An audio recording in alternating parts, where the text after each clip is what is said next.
এরপর আর তেমন কিছু কিনিনি, তবে চলুন বাকি স্টলগুলো আপনাদের একটু ঘুরিয়ে দেখিয়ে দিই।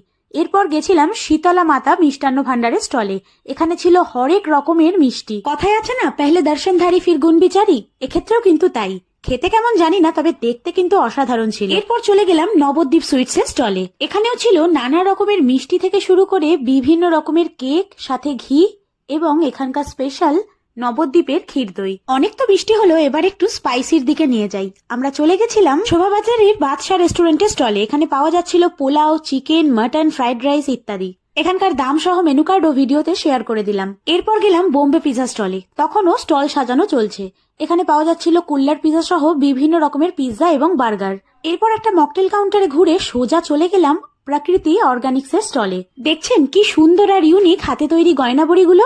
এছাড়াও বিভিন্ন রকমের খাঁটি চাল, নলেন গুড়, দেশি ঘি সবটাই পাওয়া যায় এখানে, যা একেবারে ভেজাল মুক্ত। আর এর পাশেই ছিল চকলেট ফাউন্টেন এবং বেকিং এর বিভিন্ন প্রোডাক্টস। তাহলে আপনাদের সাথে শেয়ার করলাম আমার বাগবাজার ফুড ফেস্টিভ্যালে যাওয়ার অভিজ্ঞতা। এটা কিন্তু চলছে আগামীকাল অর্থাৎ 19 তারিখ পর্যন্ত। তাহলে ঘুরে আসুন, আর ভিডিওটা ভালো লাগলে প্লিজ সবার সাথে শেয়ার করে দেবেন। আর যাওয়ার আগে হ্যাংলাস ডে আউটকে ফলো করতে ভুলবেন না। টাটা।